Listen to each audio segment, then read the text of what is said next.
সুনামগঞ্জে পানি বৃদ্ধির খবর জানাচ্ছেন আমাদের স্টাফ করেসপন্ডেন্ট দেওয়ান গিয়াস চৌধুরী। গিয়াস, আবারও তো পানি বৃদ্ধি পেয়েছে, প্রশাসনের প্রস্তুতি কেমন দেখছেন আমাদেরকে জানাবেন।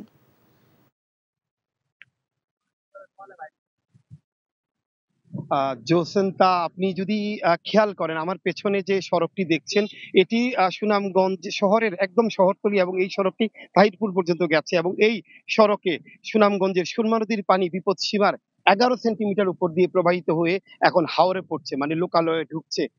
আমরা সুনামগঞ্জ জেলা প্রশাসন সহ সুনামগঞ্জের পানি উন্নয়ন বোর্ড কর্মকর্তাদের সাথে কথা বলেছি। তারা বলছেন এর মধ্যে যতটুকু বন্যার প্রস্তুতি আছে সব প্রস্তুতি তারা সম্পন্ন করেছেন। আশ্রয় কেন্দ্র খোলা হয়েছে, কিন্তু জোসেন্তা, আমাদের যে গত 5 দিন আগে যে বন্যা গেছে সেই বন্যার থেকে এখনো মানুষজন তাদের আশ্রয় কেন্দ্র থেকে তাদের ঘরে ফিরতে পারেনি। তাদের বাড়ি ঘরে যে ক্ষয়ক্ষতি হয়েছে সেই ক্ষয়ক্ষতি দেখারও তাদের সুযোগ হয়নি এবং মানুষজন হাওর পাড়ের এবং পৌর শহরের অনেক জায়গায় এখনো পানিবন্দী হয়ে মানবেতর জীবন যাপন করছেন। এরই মধ্যে এই বন্যার পানি এসে অনেকটাই ভয় আরো দ্বিগুণ বাড়িয়ে দিয়েছে। সুনামগঞ্জে যারা একতলার মানুষ আছেন তারা অনেকটাই আতঙ্কে আছেন, কারণ কয়দিন আগে মাত্র পানি নেমেছে, জিনিসপত্র নষ্ট হয়েছে, আবারও বন্যার পানি আসছে। একই সাথে সুনামগঞ্জের 11 উপজেলায় এখন বন্যায় আতঙ্ক দেখা দিয়েছে। আর জোসেন্তা, সুনামগঞ্জের সীমান্ত এলাকা দোয়ারা বাজারের আমি খবর নিয়েছি, লক্ষ্মীপুর সুরমা ইউনিয়নের বেশ কয়েকটি গ্রাম এরই মধ্যে বন্যার পানি নিচে তলিয়ে গেছে। একই সাথে তাহিরপুরের যে জাদুকাটা নদীর আশেপাশে যতগুলি গ্রাম আছে বেশিরভাগ গ্রামই এখন পানির তলে নিচে তলিয়ে আছে। একইভাবে সুনামগঞ্জ পৌর শহরের অনেক জায়গায় পানি ঢুকে পড়েছে। তো জোসেন্তা, যতই সময় গড়াচ্ছে আজকে সন্ধ্যা এবং রাত পর্যন্ত বোঝা যাবে যে বন্যার পানি কতটা ভয়াবহ হবে এবং সুনামগঞ্জের মানুষ কতটা দুর্ভোগ পোয়াবেন। জোসেন্তা।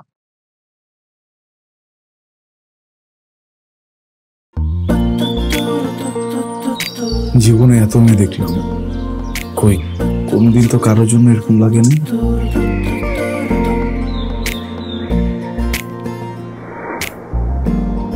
কে এটা? এত মায়া। কেমন আছেন আঙ্কেল? কোন দিক দিয়ে দেখে আমার আঙ্কেল মনে হয়? আরে আপনি আমার মামার ফ্রেন্ড না? কোন মামার ফ্রেন্ড? শামীম মামা। শামীম মামা। আস্তাগফিরুল্লাহ। কি করছিস তুই? এটা আমার ভাগ্নি মায়া। আমি নাই মামা। Thank you uncle. এই আগে জানলে আমি জীবনও স্বামীর সাথে মিশতাম না। জীবনের প্রথম একটা আমি ভালো লাগলো, সেইটা নাকি বন্ধুর ভাগ্নি।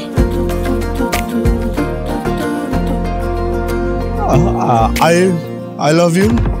এভাবে শুরু হোক আমাদের গল্পটা। আপনি আমার মামার বন্ধু, মানে আপনি আমার মামা। মামা জানি কোথাকার। এই ফুলটা নিয়ে যাও। এভাবে শুরু হোক আমাদের গল্পটা।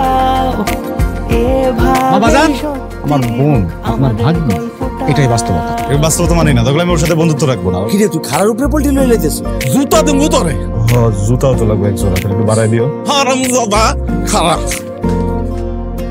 তুমি মন সারাটা সময় কাছাকাছি এলে ভালো লাগে, তাই শুধু কাছে টেনে যা। Thank you uncle.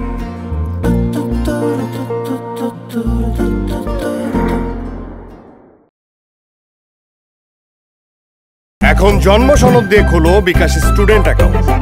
নিজের বিকাশ নিজে কর।